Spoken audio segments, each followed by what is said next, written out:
ಎಲ್ರಿಗೂ ನಮಸ್ಕಾರ. ಪ್ರೇಮಾನು TV Kannada YouTube ಚಾನಲ್ಗೆ ನಿಮ್ಮೆಲ್ರಿಗೂ ಕೂಡ ಸ್ವಾಗತ.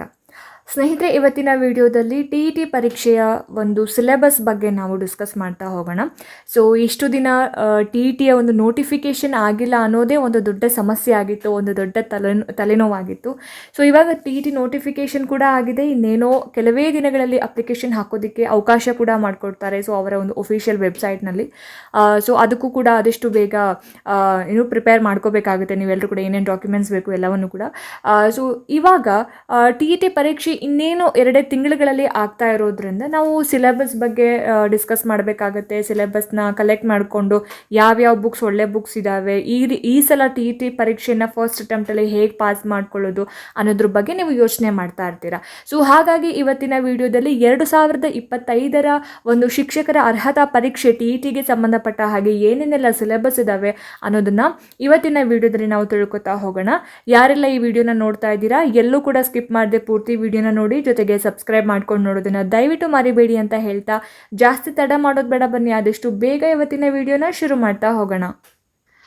ಸ್ನೇಹಿತರೆ, ಮೊದಲಿಗೆ ನಮಗೆ ಪೇಪರ್ 1 ಆ್ಯಂಡ್ ಪೇಪರ್ 2 ಅಂತ ಬಂದಾಗ ಕನ್ನಡ ಮತ್ತು ಇಂಗ್ಲೀಷ್ ಕಾಮನ್ ಸಬ್ಜೆಕ್ಟ್ ಆಗಿರುತ್ತಲ್ಲ. ಸೊ ಪ್ರಥಮ ಭಾಷೆ ಲ್ಯಾಂಗ್ವೇಜ್ 1 ನೀವು ಯಾವುದನ್ನ ತೊಗೊಂಡಿರ್ತೀರಾ, ಕನ್ನಡ ಮೀಡಿಯಮ್ ಅವರು ಆಬ್ವಿಯಸ್ಲಿ ಕನ್ನಡ ತೊಗೊಂಡಿರ್ತೀರಾ, ಆ್ಯಂಡ್ ಇಂಗ್ಲೀಷ್ ಮೀಡಿಯಮ್ ಅವರು ನಿಮ್ಮ ಫಸ್ಟ್ ಲ್ಯಾಂಗ್ವೇಜ್ ಬಂದು ಇಂಗ್ಲೀಷೇ ಆಗಿರುತ್ತೆ. ಸೊ ಹಾಗಾಗಿ ಆ 2 ಸಬ್ಜೆಕ್ಟ್ಗಳ ಬಗ್ಗೆ ನಮಗೆ ಬೇಸಿಕ್ ಗೊತ್ತಿರಬೇಕಾಗತ್ತೆ. ಗ್ರಾಮರ್ ಬಗ್ಗೆ ಆಗಿರ್ಬೋದು, ಕೆಲವೊಂದು ಲಿಟ್ರೇಚರ್ ಬಗ್ಗೆ ಆಗಿರ್ಬೋದು, ಕವಿಗಳ ಬಗ್ಗೆ ಆಗಿರ್ಬೋದು, ಬೋಧನಾಶಾಸ್ತ್ರದ ಬಗ್ಗೆ ತಿಳ್ಕೊಬೇಕಾಗುತ್ತೆ.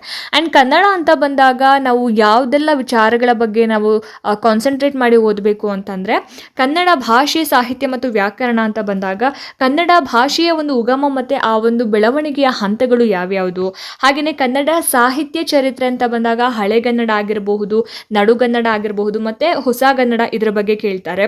ಆ್ಯಂಡ್ ಗ್ರಾಮರ್ ಅಂತ ಬಂದಾಗ ವರ್ಣಮಾಲೆ.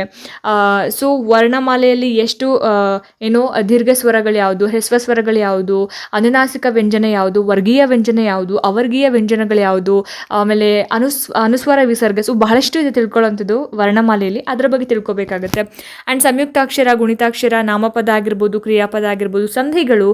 ಸೊ ಪ್ರತಿಯೊಂದು ವಿಡಿಯೋ ಮಾಡಬೇಕಾದ್ರೂ ಹೇಳ್ತಾ ಇರ್ತೀನಿ, ಕನ್ನಡಕ್ಕೆ ಸಂಬಂಧಪಟ್ಟ ಹಾಗೆ ಸಂಧಿಗಳಿಗೆ ಸಂಬಂಧಪಟ್ಟ ಬಹಳಷ್ಟು ವಿಡಿಯೋಗಳನ್ನ ನನ್ನ ಚಾನಲಲ್ಲಿ ಅಪ್ಲೋಡ್ ಮಾಡಿದ್ದೀನಿ ಅಂತ. ಸೊ ಮುಂದಕ್ಕೂ ಕೂಡ ಅಪ್ಲೋಡ್ ಮಾಡ್ತಾ ಇರ್ತೀನಿ. ಸಂಧಿಗಳ ಬಗ್ಗೆ ತಲೆ ಕೆಡಿಸ್ಕೊಬೇಡಿ. ಸೊ ಅದರ ಬಗ್ಗೆ ನಮಗೆ ಅರಿವಿರಬೇಕಾಗತ್ತೆ.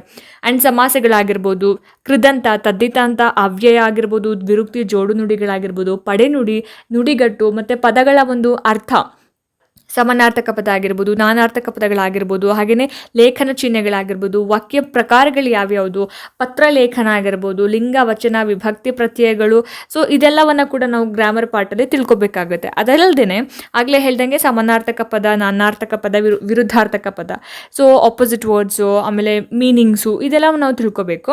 ಆ್ಯಂಡ್ ತತ್ಸಮ, ತದ್ಭವಗಳಾಗಿರ್ಬೋದು, ಅಲಂಕಾರ ಮತ್ತು ಛಂದಸ್ಸು ಆಗಿರ್ಬೋದು, ಇದ್ರ ಬಗ್ಗೆ ಗ್ರಾಮರ್ ಅಂತ ಬಂದಾಗ ಇದಿಷ್ಟು ಬರುತ್ತೆ. ಆ್ಯಂಡ್ ಕನ್ನಡ ಭಾಷಾ ಬೋಧನಾ ವಿಧಾನ ಅಥವಾ ಬೋಧನಾಶಾಸ್ತ್ರ ಅಂತ ಬಂದಾಗ ಏನು ಕನ್ನಡ ಪೆಡಗಾಗಿ ಅಂತ ಏನು ಹೇಳ್ತೀವಲ್ಲ, ಸೊ ಕನ್ನಡ ಬೋಧನೆಯ ಒಂದು ಮೌಲ್ಯ ಮತ್ತು ಅದರ ಒಂದು ಉದ್ದೇಶಗಳಾಗಿರಬಹುದು, ಭಾಷೆ ಮತ್ತು ವಿವಿಧ ಸಾಹಿತ್ಯ ಪ್ರಕಾರಗಳ ಬೋಧನಾ ತಂತ್ರಗಳಾಗಿರ್ಬೋದು, ಕನ್ನಡ ಭಾಷೆ ಮತ್ತು ಸಾಹಿತ್ಯ ಬೋಧನೆಯ ಯೋಜನೆಗಳು, ಪ್ಲಾನಿಂಗ್ಸು, ಮತ್ತು ಭಾಷಾ ಕೌಶಲಗಳು ಅಂತ ಬಂದಾಗ ಕೌಶಲಗಳ ಒಂದು ಬೋಧನೆ, ಬೋಧನಾ ಸಂಪನ್ಮೂಲ, ಭಾಷಾ ಕಲಿಕೆಯ ಮೌಲ್ಯಮಾಪನ ಆಗಿರ್ಬೋದು. ಇನ್ನು ಕನ್ನಡ ಭಾಷಾ ಬೋಧಕನ ಸಾಮಾನ್ಯ ಮತ್ತು ಶೈಕ್ಷಣಿಕ ಮತ್ತು ವೃತ್ತಿ ಅರ್ಹತೆಗಳು ಏನೇನು ಅನ್ನೋದು.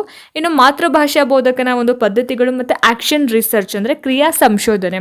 ಸೊ ಇದಿಷ್ಟು ಏನು ಕನ್ನಡಕ್ಕೆ ಸಂಬಂಧಪಟ್ಟ ಹಾಗೆ ಸಿಲೆಬಸ್ಸು. ಸೊ ನಮಗೆ ಗೊತ್ತು 30 ಮಾರ್ಕ್ಸಿಗೆ ನಮಗೆ ಕನ್ನಡ ಪ್ರಶ್ನೆ ಪತ್ರಿಕೆ ಇರೋವಂಥದ್ದು, ಆಯಿತಾ.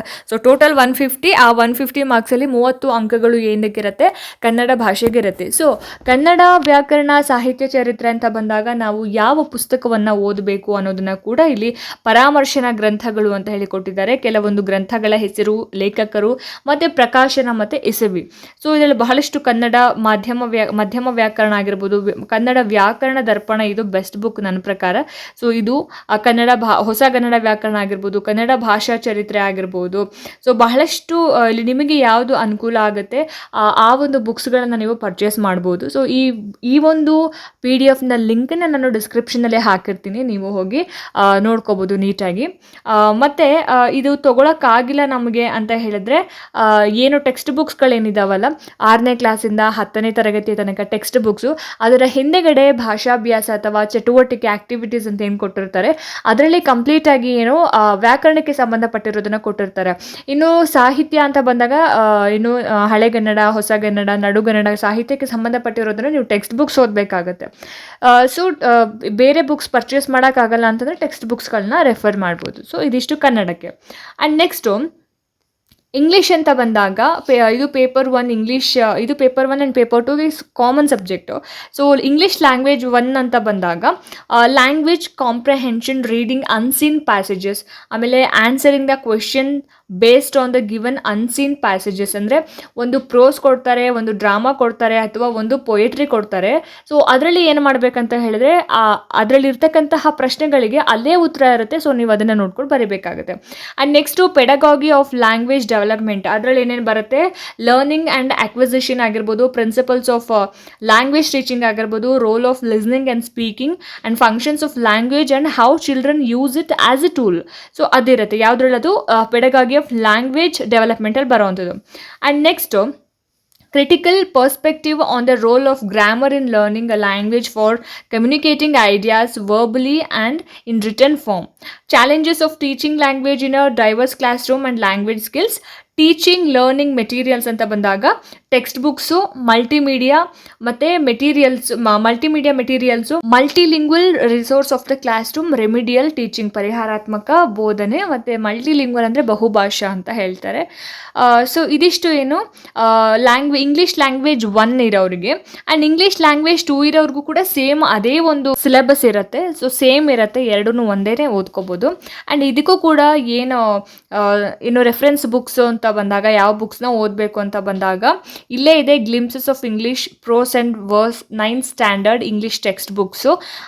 ಅಥವಾ ಇಲ್ಲಿ ಕೊಟ್ಟಿರೋದು ಯಾವುದೂ ನಮಗೆ ಬೇಡ ಅಂತ ಹೇಳಿದ್ರೆ ಏನೋ 6th ಸ್ಟ್ಯಾಂಡರ್ಡಿಂದ 10th ಸ್ಟ್ಯಾಂಡರ್ಡ್ ತನಕ ಏನು ಸಿಲೆಬಸ್ ಇದೆ ಅದನ್ನು ಓದ್ಕೊಳ್ಳಿ. ಪ್ಲಸ್ ಹಿಂದೆಗಡೆ ಆ್ಯಕ್ಟಿವಿಟೀಸ್ ಅಂತ ಕೊಟ್ಟಿರ್ತಾರೆ, ನೀವು ಅದನ್ನು ಓದ್ಕೊಂಡ್ರೇ 30ಗೆ ಮಿನಿಮಮ್ ಅಂತಂದ್ರೂ ನೀವು ಒಂದು 19-20 ಮಾರ್ಕ್ಸ್ ಸ್ಕೋರ್ ಮಾಡ್ಬೋದು. ಸ್ವಲ್ಪ ಹಾರ್ಡ್ ವರ್ಕ್ ಮಾಡ್ತೀನಿ ಅಂತಂದರೆ ಔಟ್ ಆಫ್ ಮಾರ್ಕ್ಸ್ನ ನೀವು ತೊಗೊಳ್ಬೋದು, 30 on 30 ತೊಗೊಳ್ಬೋದು.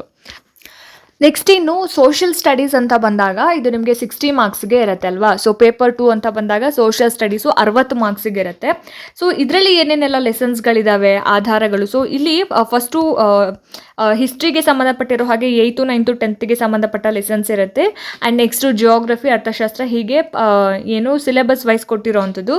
ಸೊ ಫಸ್ಟು ಇಲ್ಲಿ ಹಿಸ್ಟ್ರಿ ವಿಭಾಗದಲ್ಲಿ ಆಧಾರಗಳಾಗಿರ್ಬೋದು, ಭಾರತ ವರ್ಷ ಆಗಿರ್ಬೋದು, ಇದೆಲ್ಲ 8th ಸ್ಟ್ಯಾಂಡರ್ಡ್ ಲೆಸನ್ಸು. ಪ್ರಾಚೀನ ನಾಗರಿಕತೆಗಳು, ಸನಾತನ ಧರ್ಮ ಆಗಿರ್ಬೋದು, ಜೈನ ಮತ್ತು ಬೌದ್ಧ ಧರ್ಮ, ಆ್ಯಂಡ್ ವಿದೇಶಿಯರ ದಾಳಿ, ಭಾರತ ನಮ್ಮ ಹೆಮ್ಮೆ, ಅದರ ಜೊತೆಗೆ ನಮ್ಮ ಹೆಮ್ಮೆಯ ರಾಜ್ಯ ಕರ್ನಾಟಕ, ಮೌರ್ಯರು ಮತ್ತು ಕುಶಾನರು, ಗುಪ್ತರು ಮತ್ತು ವರ್ಧನರು, ದಕ್ಷಿಣ ಭಾರತದ ಪ್ರಾಚೀನ ರಾಜವಂಶಗಳಾಗಿರ್ಬೋದು, ಯಾವ್ಯಾವುದು ಬರುತ್ತೆ, ಶಾತವಾಹನರು, ಕದಂಬರು, ಗಂಗರು, ಬಾದಾಮಿ ಚಾಲುಕ್ಯರಾಗಿರ್ಬೋದು, ಕಂಚಿ ಪಲ್ಲವರಾಗಿರ್ಬೋದು, ರಾಷ್ಟ್ರಕೂಟರಾಗಿರ್ಬೋದು, ಚಾಲುಕ್ಯರು, ಹೊಯ್ಸಳರು, ಚೋಳರು, ಚೇರರು, ಪಾಂಡ್ಯರು, ಇವರೆಲ್ಲ ಬರ್ತಾರೆ. ಸೊ ದಕ್ಷಿಣ ಭಾರತದ ಪ್ರಾಚೀನ ರಾಜವಂಶ ಅಂತ ಬಂದಾಗ. ಆ್ಯಂಡ್ ನೆಕ್ಸ್ಟ್ ಉತ್ತರ ಭಾರತದ ರಾಜವಂಶಗಳು ಯಾವ್ಯಾವುದು, ಅಹೋಮ್ ರಾಜವಂಶ ಆಗಿರ್ಬೋದು, ಅವರು ಕೊಟ್ಟಂತಹ ಒಂದು ಕೊಡುಗೆಗಳು, ಆಡಳಿತ ಆಗಿರ್ಬೋದು, ಅವ್ರದ್ದು ಸಾಮಾಜಿಕವಾಗಿ, ಧಾರ್ಮಿಕವಾಗಿ, ಮತ್ತು ಅವರ ಒಂದು ಆರ್ಥಿಕ ಸ್ಥಿತಿಗತಿಗಳು, ಸಾಹಿತ್ಯ ಆಗಿರಬಹುದು, ಕಲೆ, ಇದೆಲ್ಲವೂ ಕೂಡ ಏನು ಅಹೋಮ್ ರಾಜ್ಯವಂಶದಲ್ಲಿ ಬರುವಂಥದ್ದು. ನೆಕ್ಸ್ಟು ಅರಬ್ಬರು ಮತ್ತು ಟರ್ಕರು ಮತ್ತು ಅಫ್ಘನ್ನರ ದಾಳಿಗಳು, ಅದರಿಂದ ಆದಂತಹ ಒಂದು ಪರಿಣಾಮಗಳು ಏನು ಅನ್ನೋದ್ರ ಬಗ್ಗೆ. ಹಾಗೆಯೇ 6ರಿಂದ 14ನೇ ಶತಮಾನದ ಭಾರತ. ಸೊ ಇದರಲ್ಲಿ ಕಾಶ್ಮೀರ ಕರ್ಕೋಟ ಸಾಮ್ರಾಜ್ಯ ಬರುತ್ತೆ, ಅಫ್ಘಾನ್ ದಾಳಿಕೋರರು ಬರ್ತಾರೆ, ದೆಹಲಿಯ ಒಂದು ಸುಲ್ತಾನರು, ಅಲ್ಲಿ ಏನು ಪ್ರಮುಖ ಸಂತತಿಗಳು ಯಾವ್ಯಾವುದು, ಆಮೇಲೆ ಸುಲ್ತಾನರು, ಅವರ ಸಾಧನೆಗಳು. ಸೊ ಇದೆಲ್ಲವನ್ನು ಕೂಡ ತಿಳ್ಕೊಬೇಕಾಗುತ್ತೆ. ಭಾರತದ ಮತ ಪ್ರವರ್ತಕರು, ವಿಜಯನಗರ ಸಾಮ್ರಾಜ್ಯ ಮತ್ತು ಬಹುಮನಿ ರಾಜ್ಯ, ಮತ್ತು ಅಹೋಮ್ ರಾಜ ಮನೆತನ, ಮೊಘಲರು ಮತ್ತು ಮರಾಠರಾಗಿರ್ಬೋದು, ಭಕ್ತಿಪಟ್ನಂ ಮತ್ತು ಸೂಫಿ ಪರಂಪರೆ ಆಗಿರ್ಬೋದು, ಭಾರತಕ್ಕೆ ಯುರೋಪಿಯನ್ನರ ಆಗಮನ, 18ನೇ ಶತಮಾನದ ಒಂದು ಭಾರತ, ಬ್ರಿಟಿಷ್ ಆಳ್ವಿಕೆಯ ಒಂದು ಪರಿಣಾಮಗಳು, ಭಾರತದಲ್ಲಿ ಬ್ರಿಟಿಷರ ಆಳ್ವಿಕೆಯ ವಿಸ್ತರಣೆ, ಮೈಸೂರು ಮತ್ತು ಇತರ ಸಂಸ್ಥಾನಗಳಾಗಿರ್ಬೋದು, ಕರ್ನಾಟಕದಲ್ಲಿ ಬ್ರಿಟಿಷ್ ಆಳ್ವಿಕೆಗೆ ಪ್ರತಿರೋಧಗಳು ಏನೇನಿದ್ವು, ಸಾಮಾಜಿಕ ಮತ್ತು ಧಾರ್ಮಿಕ ಸುಧಾರಣಾ ಚಳುವಳಿಗಳು, ಅಂದರೆ ಇದರಲ್ಲಿ ಬ್ರಹ್ಮ ಸಮಾಜ ಆಗಿರ್ಬೋದು, ಅದರ ಒಂದು ಸ್ಥಾಪಕರು, ಆರ್ಯ ಸಮಾಜ ಮತ್ತು ಸ್ಥಾಪಕರು, ಪ್ರಾರ್ಥನಾ ಸಮಾಜ, ಸತ್ಯಶೋಧಕ ಸಮಾಜ, ಇದೆಲ್ಲವೂ ಕೂಡ ಬರುತ್ತೆ. ರಾಮಕೃಷ್ಣ ಮಿಷನ್ ಆಗಿರ್ಬೋದು, ಥಿಯೋಸಾಫಿಕಲ್ ಸೊಸೈಟಿ ಮತ್ತು ಶ್ರೀ ನಾರಾಯಣ ಗುರು, ಇದು ಕೂಡ ಬರುತ್ತೆ. ಆಮೇಲೆ ಭಾರತದ ಪ್ರಥಮ ಸ್ವತಂತ್ರ ಸಂಗ್ರಾಮ, ಅದಕ್ಕೆ ಏನು ಕಾರಣ, ಮತ್ತು ಹೋರಾಟದ ಒಂದು ಸ್ಫೋಟ ಮತ್ತು ಯಾವ ರೀತಿಯಾಗಿ ಇದು ಹರಡಿತು ಎಲ್ಲ ಕಡೆ, ಮತ್ತು ಅದರ ಒಂದು ಎಫೆಕ್ಟ್, ಪರಿಣಾಮಗಳು ಏನೇನು ಅನ್ನೋದು. ಆಮೇಲೆ ಸ್ವಾತಂತ್ರ್ಯ ಹೋರಾಟ ಮತ್ತು ಸ್ವಾತಂತ್ರ್ಯ ಬಂದ ನಂತರದ ಭಾರತ ಹೇಗಿತ್ತು ಅನ್ನೋದು, ಕರ್ನಾಟಕದ ಏಕೀಕರಣ ಮತ್ತು ಗಡಿ ವಿವಾದಗಳಾಗಿರ್ಬೋದು, ಕರ್ನಾಟಕದ ಸಮಾಜಮುಖಿ ಚಳುವಳಿಗಳು ಯಾವ್ಯಾವ್ದಾಯಿತು, ಪರಿಸರ ಚಳುವಳಿ ಆಗಿರ್ಬೋದು, ಮಹಿಳಾ ಚಳುವಳಿ ಆಗಿರ್ಬೋದು, ದಲಿತ ಚಳುವಳಿ, ಇವೆಲ್ಲವೂ ಕೂಡ ಆಯಿತು. ಸೊ ಅದ್ರ ಬಗ್ಗೆ ಕೇಳ್ತಾರೆ, ಅದ್ರ ಬಗ್ಗೆ ಓದ್ಕೋಬೇಕಾಗುತ್ತೆ. ಇದೆಲ್ಲವೂ 10th ಸ್ಟ್ಯಾಂಡರ್ಡಲ್ಲಿ ಬರ್ತಕ್ಕಂತಹ ಸೋಷಿಯಲ್ ಸೈನ್ಸು ಲೆಸನ್ಸು. ನೆಕ್ಸ್ಟು ಕರ್ನಾಟಕದ ಆರ್ಥಿಕ ಮತ್ತು ಸಾಮಾಜಿಕ ಪರಿವರ್ತನೆ ಆಗಿರ್ಬೋದು, ಕರ್ನಾಟಕದಲ್ಲಿ ಬೇರೆ ಬೇರೆ ಕ್ಷೇತ್ರಗಳಲ್ಲಿ ಮುನ್ನಡೆ, ಯಾವ್ಯಾವ ಕ್ಷೇತ್ರಗಳಲ್ಲಿ, ಸಮೂಹ ಮಾಧ್ಯಮ ಆಗಿರ್ಬೋದು, ಮಾಹಿತಿ ತಂತ್ರಜ್ಞಾನ ಆಗಿರ್ಬೋದು, ಜೈವಿಕ ತಂತ್ರಜ್ಞಾನ, ಕೃಷಿ ಮತ್ತು ಕೈಗಾರಿಕೆ. ಇನ್ನು ಜಗತ್ತಿನ ಪ್ರಮುಖ ಘಟನೆಗಳು ಮತ್ತು ಪಾಶ್ಚಾತ್ಯ ರಿಲಿಜನ್ ಅಂತ ಬಂದಾಗ ಯಹೂದಿ ಧರ್ಮ ಬರುತ್ತೆ, ಪಾರ್ಸಿ ಧರ್ಮ ಬರುತ್ತೆ, ಕ್ರೈಸ್ತ, ಇಸ್ಲಾಂ ಮತ್ತು ರಿಲಿಜಿಯಸ್ಗಳ ನಡುವಾದಂತಹ ಯುದ್ಧಗಳಾಗಿರಬಹುದು, ಮಂಗೋಲರು ಮತ್ತು ಆಟೋಮನ್ ಟರ್ಕರ್ ಬರ್ತಾರೆ, ಮತ್ತು ಇತಿಹಾಸದ ಒಂದು ಕಾಲಗಣನೆ. ಇನ್ನು ವಿಶ್ವ ಮತ್ತು ಯುರೋಪ್ ಇತಿಹಾಸದ ಒಂದು ಪ್ರಮುಖ ಘಟನೆಗಳು, ಮಧ್ಯಯುಗದ ಯುರೋಪ್, ಇದೆಲ್ಲವೂ ಕೂಡ ಬರುವಂಥದ್ದು. ಆಧುನಿಕ ಯುರೋಪ್ ಕ್ರಾಂತಿ ಮತ್ತು ರಾಷ್ಟ್ರ ಪ್ರಭುತ್ವಗಳ ಉದಯ ಆಗಿರ್ಬೋದು, ಮಹಾಯುದ್ಧಗಳು ಮತ್ತು ಭಾರತದ ಒಂದು ಪಾತ್ರ, ಇದೆಲ್ಲವೂ ಕೂಡ 8th, 9th, 10th ಸ್ಟ್ಯಾಂಡರ್ಡ್ನ ಒಂದು ಸಿಲೆಬಸ್ ಆಗಿರುತ್ತೆ. ಸೋಷಿಯಲ್ ಸ್ಟಡೀಸು ಅದು ಹಿಸ್ಟ್ರಿ ಭಾಗದಲ್ಲಿ ಬರುವಂಥದ್ದು. ನೆಕ್ಸ್ಟು ಅದೇ ರೀತಿ ಭೂಗೋಳಶಾಸ್ತ್ರದಲ್ಲೂ ಕೂಡ ಬರುತ್ತೆ. ಗ್ಲೋಬ್ ಮತ್ತು ನಕ್ಷೆಗಳು, ಭೂಮಿಯ ಒಂದು ಸ್ವರೂಪ, ಭೂಮಿ ನಮ್ಮ ಜೀವಂತ ಗ್ರಹ, ಶಿಲಾಗೋಳ, ವಾಯುಗೋಳ, ಜಲಗೋಳ ಆಗಿರ್ಬೋದು. ಹಾಗೆಯೇ ನಮ್ಮ ರಾಜ್ಯ ಕರ್ನಾಟಕದ ಒಂದು ಪ್ರಾಕೃತಿಕ ವಿಭಾಗಗಳು, ಕರ್ನಾಟಕದ ಒಂದು ಜಲಸಂಪನ್ಮೂಲಗಳಾಗಿರ್ಬೋದು, ಭೂ ಸಂಪನ್ಮೂಲ, ಕರ್ನಾಟಕದ ಖನಿಜಗಳಾಗಿರ್ಬೋದು, ಕೈಗಾರಿಕೆಗಳು, ಪ್ರವಾಸಿ ಕೇಂದ್ರಗಳು, ಇದೆಲ್ಲವೂ ಕೂಡ ಜಿಯೋಗ್ರಫಿ ಭೂಗೋಳಶಾಸ್ತ್ರದಲ್ಲಿ ಬರುವಂಥದ್ದು. ಆ್ಯಂಡ್ ನೆಕ್ಸ್ಟು ಹಾಗೆಯೇ ಖಂಡಗಳು, ಆಫ್ರಿಕಾ ಖಂಡ, ಉತ್ತರ ಖಂಡ, ಅಮೆರಿಕ ಖಂಡ, ಅಲ್ಲಿಯ ಒಂದು ನೆಲ ವಿಸ್ತಾರ, ಭೌತಿಕಾಂಶಗಳು, ಮೇಲ್ಮೈ ಲಕ್ಷಣಗಳು, ಅಲ್ಲಿನ ನದಿಗಳಾಗಿರ್ಬೋದು, ಸರೋವರ, ವಾಯುಗುಣಗಳ ಬಗ್ಗೆ, ಇನ್ನು ಸ್ವಾಭಾವಿಕ ಸಸ್ಯವರ್ಗಗಳ ಬಗ್ಗೆ, ಕೃಷಿ ಮತ್ತು ಪ್ರಾಣಿ ಸಾಕಣೆ ಮತ್ತು ಜನಸಂಖ್ಯೆ, ಪಾಪ್ಯುಲೇಷನ್, ಇದೆಲ್ಲದರ ಬಗ್ಗೆ ಕೂಡ ನಾವು ತಿಳ್ಕೊಬೇಕಾಗತ್ತೆ. ಆ್ಯಂಡ್ ನೆಕ್ಸ್ಟು ಪೌರನೀತಿ ಅಥವಾ ರಾಜ್ಯಶಾಸ್ತ್ರ ಅಂತ ಬಂದಾಗಲೂ ಅಷ್ಟೇ, ಅದರ ಒಂದು ಇಂಪಾರ್ಟೆನ್ಸ್ ಏನು, ಮೀನಿಂಗ್ ಏನು, ಪೌರ ಮತ್ತು ಪೌರತ್ವ, ಪ್ರಜಾಪ್ರಭುತ್ವ ಆಗಿರ್ಬೋದು, ಇಂಡಿಯನ್ ಕಾನ್ಸ್ಟಿಟ್ಯೂಷನ್ ಆಗಿರ್ಬೋದು, ಹಾಗೆಯೇ ಕೇಂದ್ರ ಸರ್ಕಾರ, ರಾಜ್ಯ ಸರ್ಕಾರ, ನ್ಯಾಯಾಂಗ ವ್ಯವಸ್ಥೆ, ಚುನಾವಣೆ ವ್ಯವಸ್ಥೆ ಆಗಿರ್ಬೋದು, ಹಾಗೆಯೇ ಸ್ಥಳೀಯ ಸರ್ಕಾರಗಳು, ಅವುಗಳ ಒಂದು ರಚನೆ, ಹಿನ್ನೆಲೆ, ಅದೆಲ್ಲ ಬರುತ್ತೆ. ಇನ್ನು ದೇಶದ ರಕ್ಷಣಾ ಪಡೆಗಳು ಯಾವ್ಯಾವ್ದಿದ್ದಾವೆ ಅನ್ನೋದು, ಸೇನಾ ಪಡೆಗಳ ವಿಧಗಳು ಮತ್ತು ಕಾರ್ಯಗಳು ಏನೇನು ಅನ್ನೋದು, ಇನ್ನು ರಾಷ್ಟ್ರೀಯ ಭಾವೈಕ್ಯತೆ ಮತ್ತು ರಾಷ್ಟ್ರೀಯ ಚಿಹ್ನೆಗಳಾಗಿರ್ಬೋದು, ಭಾರತಕ್ಕೆ ಇರ್ತಕ್ಕಂತಹ ಒಂದು ಸವಾಲುಗಳು ಮತ್ತು ಅವುಗಳ ಪರಿಹಾರೋಪಾಯಗಳು, ಬೇರೆ ದೇಶಗಳ ಜೊತೆಗೆ ಭಾರತದ ಒಂದು ಸಂಬಂಧ ಹೇಗಿದೆ ಮತ್ತು ನೆರೆ ದೇಶಗಳ ಬಗ್ಗೆ ನಾವು ತಿಳ್ಕೊಬೇಕಾಗುತ್ತೆ. ಯಾವ್ಯಾವುದು, ಪಾಕಿಸ್ತಾನ, ಚೀನಾ, ಬಾಂಗ್ಲಾದೇಶ ಆಗಿರ್ಬೋದು, ಭೂತಾನ್ ಆಗಿರ್ಬೋದು, ನೇಪಾಳ ಆಗಿರಬಹುದು, ಶ್ರೀಲಂಕಾ, ಅಮೆರಿಕ, ರಷ್ಯಾ, ಮತ್ತು ಇವುಗಳ ಜೊತೆ ನಮ್ಮ ಸಂಬಂಧ ಹೇಗಿದೆ, ಭಾರತ ದೇಶದ ಒಂದು ಸಂಬಂಧ ಹೇಗಿದೆ ಅನ್ನೋದು, ಮತ್ತು ಜಾಗತಿಕ ಸವಾಲುಗಳು ಮತ್ತು ಭಾರತದ ಒಂದು ಪಾತ್ರ, ಜೊತೆಗೆ ಜಾಗತಿಕ ಸಂಸ್ಥೆಗಳು ಮತ್ತು ವಿಶ್ವಸಂಸ್ಥೆ. ಸೊ ಇದಿಷ್ಟು. ನೆಕ್ಸ್ಟ್ ಸಮಾಜಶಾಸ್ತ್ರ ಅಂತ ಬಂದಾಗ ಮಾನವ ಮತ್ತು ಸಮಾಜ, ಮಾನವ ಯಾವಾಗಲೂ ಕೂಡ ಸಂಘಜೀವಿ, ಒಬ್ಬಂಟಿಯಾಗಿ ಇರೋದಕ್ಕೆ ಆಗೋದಿಲ್ಲ, ಅದರ ಬಗ್ಗೆನೇ ಈ ಒಂದು ಲೆಸನ್ ಇರೋವಂಥದ್ದು. ಆ್ಯಂಡ್ ಮಾನವ ಮತ್ತು ಸಂಸ್ಕೃತಿ ಆಗಿರ್ಬೋದು, ನಮ್ಮ ದಿನನಿತ್ಯದ ಜೀವನದಲ್ಲಿ ಸಮಾಜಶಾಸ್ತ್ರದ ಒಂದು ಪಾತ್ರ ಹೇಗಿರುತ್ತೆ ಅನ್ನೋದು, ಸಮಾಜದ ಪ್ರಕಾರಗಳಾಗಿರ್ಬೋದು, ಫ್ಯಾಮಿಲಿ, ಕುಟುಂಬದಲ್ಲಿ ಬರ್ತಕ್ಕಂತಹ ಒಂದು ಪ್ರಕಾರಗಳು ಯಾವುದು, ವಿಭಕ್ತ ಕುಟುಂಬ ಬರುತ್ತೆ, ಅವಿಭಕ್ತ ಕುಟುಂಬ ಬರುತ್ತೆ, ಆಮೇಲೆ ಸಾಮಾಜೀಕರಣ ಮತ್ತು ಕುಟುಂಬದ ಸಂಬಂಧಗಳಾಗಿರ್ಬೋದು, ಸಮುದಾಯ, ಸಾಮಾಜಿಕ ಸ್ತರ ವಿನ್ಯಾಸ. ಸೊ ಈ ರೀತಿ ಏನು ಸಮಾಜಶಾಸ್ತ್ರಕ್ಕೆ ಸಂಬಂಧಪಟ್ಟ ಹಾಗೆ 8, 9, 10ನೇ ತರಗತಿಯ ಒಂದು ಲೆಸನ್ಸು. ಆ್ಯಂಡ್ ಅರ್ಥಶಾಸ್ತ್ರ ಅಂತ ಬಂದಾಗ ಅದರ ಇಂಪಾರ್ಟೆನ್ಸ್ ಮತ್ತು ಮೀನಿಂಗ್ ಆಗಿರ್ಬೋದು, ಅರ್ಥಶಾಸ್ತ್ರದ ಒಂದು ಮೂಲ ಪರಿಕಲ್ಪನೆಗಳು, ಆಮೇಲೆ ಆರ್ಥಿಕ ರಚನೆ, ಹಣ ಮತ್ತು ಸಾಲ, ಶ್ರಮ ಮತ್ತು ಉದ್ಯೋಗ, ಭಾರತೀಯ ಅರ್ಥವ್ಯವಸ್ಥೆಯ ವಲಯಗಳಾಗಿರ್ಬೋದು, ಅರ್ಥವ್ಯವಸ್ಥೆ ಮತ್ತು ಸರ್ಕಾರ, ಗ್ರಾಮೀಣ ಅಭಿವೃದ್ಧಿ, ಜೊತೆಗೆ ಸಾರ್ವಜನಿಕ ಹಣಕಾಸು ಮತ್ತು ಆಯವ್ಯಯ. ಇನ್ನು ವ್ಯವಹಾರ ಅಧ್ಯಯನ ಅಂತ ಬಂದಾಗ ಇದರಲ್ಲಿ ಬಹಳ ಕಮ್ಮಿ ಲೆಸನ್ಸ್ ಇದೆ, ಇದನ್ನು ಬಹಳ ಈಸಿಯಾಗಿ ನಾವು ಓದ್ಕೋಬೋದು. ವ್ಯವಹಾರ ಅಂದರೆ ಏನು, ಅರ್ಥ ಮತ್ತು ಪ್ರಾಮುಖ್ಯತೆ, ವಿವಿಧ ವ್ಯವಹಾರ ಸಂಘಟನೆಗಳ ಒಂದು ಹುಟ್ಟು, ದೊಡ್ಡ ಪ್ರಮಾಣದ ಒಂದು ವ್ಯವಹಾರ ಸಂಘಟನೆಗಳು ಯಾವ್ಯಾವುದು, ವ್ಯವಹಾರದ ಒಂದು ನಿರ್ವಹಣೆ ಮ್ಯಾನೇಜ್ಮೆಂಟ್ ಯಾವ ರೀತಿಯಾಗಿ ಅಂತ, ಇನ್ನು ಮಾರ್ಕೆಟ್ ಮ್ಯಾನೇಜ್ಮೆಂಟ್ ಅಂದರೆ ಮಾರುಕಟ್ಟೆ ನಿರ್ವಹಣೆ ಆಗಿರ್ಬೋದು, ಬ್ಯಾಂಕ್ ವ್ಯವಹಾರಗಳಾಗಿರ್ಬೋದು, ಉದ್ಯಮಶೀಲತೆ, ಇದೆಲ್ಲವೂ ಯಾವುದ್ರಲ್ಲಿ ಬರುವಂಥದ್ದು ವ್ಯವಹಾರ ಅಧ್ಯಯನದಲ್ಲಿ ಬರುವಂಥದ್ದು. ಸೊ ಇದಕ್ಕೆ ನಾವು ಯಾವ ಬುಕ್ಸ್ನ ಓದ್ಕೋಬೋದು, ಪರಾಮರ್ಶನ ಗ್ರಂಥಗಳು ಯಾವ್ಯಾವುದು ಅನ್ನೋದನ್ನು ನೋಡೋದಾದರೆ, ಸೊ ಒಂದೊಂದು ಸಬ್ಜೆಕ್ಟಿಗೂ ಒಂದೊಂದು ಗ್ರಂಥಗಳಿರುತ್ತೆ, ಅಂದರೆ ಬುಕ್ಸ್ ಇರುತ್ತೆ. ಬಟ್ ನಾನೇನು ಹೇಳ್ತೀನಿ ಅಂತಂದರೆ 6, 7, 8, 9, 10 ಅಪ್ ಟು 12th ಸ್ಟ್ಯಾಂಡರ್ಡ್ ಅಂದರೆ PUC ತನಕನೂ ಕೂಡ ನೀವು ಏನು ಮಾಡಬೇಕಾಗುತ್ತೆ, ಹಿಸ್ಟ್ರಿಗೆ ಸಂಬಂಧಪಟ್ಟ ಹಾಗೆ, ಸಮಾಜ ವಿಜ್ಞಾನಕ್ಕೆ ಸಂಬಂಧಪಟ್ಟ ಹಾಗೆ ಟೆಕ್ಸ್ಟ್ ಬುಕ್ಸ್ಗಳನ್ನು ನೀವು ಕಲೆಕ್ಟ್ ಮಾಡಿ ಓದ್ಕೋಬೇಕಾಗುತ್ತೆ. ಸೊ ಎಲ್ಲದಕ್ಕೂ ಒಂದೊಂದು, ಹಿಸ್ಟ್ರಿಗೆ ಒಂದು, ಎಕನಾಮಿಕ್ಸ್ಗೆ ಒಂದು, ರಾಜ್ಯಶಾಸ್ತ್ರಕ್ಕೆ ಒಂದು ಬುಕ್ಸ್ನ ತೊಗೊಳ್ತೀನಿ ಅಂತ ಹೋದರೆ ನಿಮ್ಮ ಬಜೆಟ್ ಜಾಸ್ತಿ ಆಗ್ತಾ ಹೋಗುತ್ತೆ. ಸೊ ಹಾಗಾಗಿ ಅಕ್ಕಪಕ್ಕ ಇರುವಂತಹ ಶಾಲೆಗಳಿಗೆ ಭೇಟಿ ನೀಡಿ ಅಲ್ಲಿನ ಟೆಕ್ಸ್ಟ್ ಬುಕ್ಸ್ಗಳನ್ನು ಪರ್ಚೇಸ್ ಮಾಡಿ ಇಸ್ಕೊಂಡು ಬಂದು ನೀವು ಓದ್ಕೊಳ್ಳೋದ್ರಿಂದ ಸೊ ನಿಮಗೆ ಏನಾಗುತ್ತೆ, ಹಣದ ಒಂದು ಉಳಿತಾಯ ಕೂಡ ಆಗುತ್ತೆ. ಸೊ ಹಾಗಾಗಿ ನಾನೇನು ಹೇಳ್ತೀನಿ ಅಂದರೆ ಟೆಕ್ಸ್ಟ್ ಬುಕ್ಸ್ ಇಂಪಾರ್ಟೆಂಟ್, ಅದಕ್ಕೆ ಫಸ್ಟು ಮೊದಲ ಒಂದು ಆದ್ಯತೆ ಕೊಡಿ ಅಂತ ಹೇಳ್ತೀನಿ. ಸೊ ಹಾಗಾಗಿ ಟೆಕ್ಸ್ಟ್ ಬುಕ್ಸ್ ಕಡೆ ಜಾಸ್ತಿ ಕಾನ್ಸಂಟ್ರೇಟ್ ಮಾಡಿ. ಈ ವರ್ಷದ ಟೆಕ್ಸ್ಟ್ ಬುಕ್ಸ್ 2025-26ನೇ ಸಾಲಿನ ಒಂದು ಟೆಕ್ಸ್ಟ್ ಬುಕ್ಸ್ ಏನಿದೆ ಅದನ್ನು ನೀವು ಕಲೆಕ್ಟ್ ಮಾಡ್ಕೊಳ್ಳೋದಕ್ಕೆ ಪ್ರಯತ್ನ ಮಾಡಿ. ಆ್ಯಂಡ್ ನೆಕ್ಸ್ಟು ಇಲ್ಲಿ ಇದು ಸೈಕಾಲಜಿ ಅಂತ ಬಂದಾಗ syllabus for child development and pedagogy paper 1 and paper 2ಗೆ ಕಾಮನ್ ಆಗಿರೋಂಥ ಸಿಲೆಬಸ್ಸು.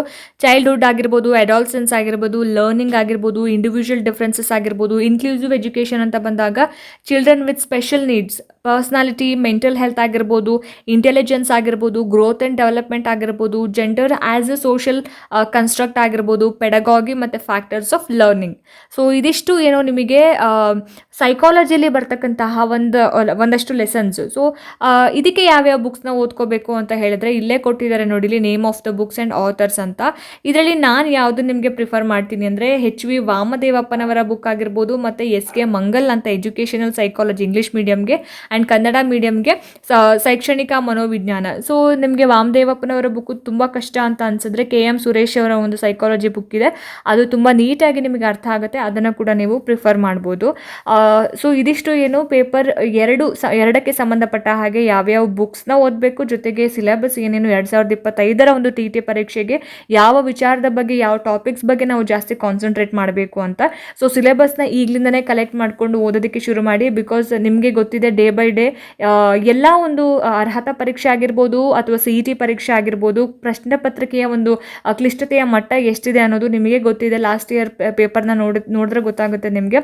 ಹಾಗಾಗಿ ಈಗಲಿಂದನೇ ಓದೋದಕ್ಕೆ ಶುರು ಮಾಡಿ. ಸೊ TT ಪರೀಕ್ಷೆಯನ್ನು ಎಲ್ಲರೂ ಕೂಡ ಸ್ವಲ್ಪ ಸೀರಿಯಸ್ ಆಗಿ ತಗೊಂಡು ಓದಿ ಕ್ಲಿಯರ್ ಮಾಡ್ಕೊಳ್ಳಿ. ಯಾಕಂದರೆ ನೆಕ್ಸ್ಟು 2026ರ ಆರಂಭದಲ್ಲೇ CET ಪರೀಕ್ಷೆಯನ್ನು ಕಾಲ್ ಮಾಡ್ತಕ್ಕಂತಹ ಸಾಧ್ಯತೆಗಳು 99% ಇರೋದ್ರಿಂದ ಇಗ್ನೋರ್ ಮಾಡಬೇಡಿ. ಸೊ ನೀವು ಕೂಡ ಶಿಕ್ಷಕರಾಗೋದಕ್ಕೆ ಇದೊಂದು ಒಳ್ಳೆ ಅವಕಾಶ ಅಂತ ಅಂದ್ಕೊಂಡು ಎಕ್ಸಾಮ್ನ ಸೀರಿಯಸ್ ಆಗಿ ತೊಗೊಂಡು ಓದ್ಕೊಳ್ಳಿ ಅಂತ ಹೇಳ್ತಾ, ಹೋಪ್ ಈ ವಿಡಿಯೋ ನಿಮಗೆ ಇಷ್ಟ ಆಗಿದೆ ಅಂತ ಅಂದ್ಕೊಳ್ತೀನಿ. ಇಷ್ಟ ಆಯಿತು ಅಂತಂದರೆ ದಯವಿಟ್ಟು ಲೈಕ್ ಮಾಡಿ, ಶೇರ್ ಮಾಡಿ, ಹಾಗೆ ನಿಮ್ಮ ಅನಿಸಿಕೆ ಅಭಿಪ್ರಾಯಗಳು ಏನೇ ಇದ್ರೂ ಕೂಡ ನನಗೆ ಕಮೆಂಟ್ ಸೆಕ್ಷನಲ್ಲಿ ತಿಳಿಸಿ ಅಂತ ಹೇಳ್ತಾ, ಇದೇ ರೀತಿ ಹೆಚ್ಚಿನ ವೀಡಿಯೋಸ್ಗಳಿಗೋಸ್ಕರ ನಿರಂತರವಾಗಿ ನನ್ನ ಚಾನಲನ್ನು ನೋಡ್ತಾ ಇರಿ. ಮುಂದಿನ ವೀಡಿಯೋಸ್ಗಳಲ್ಲಿ ನಾನು ನಿಮಗೆ ಸಿಗ್ತೀನಿ. ಅಲ್ಲಿ ತನಕ ಎಲ್ರಿಗೂ ನಮಸ್ಕಾರ.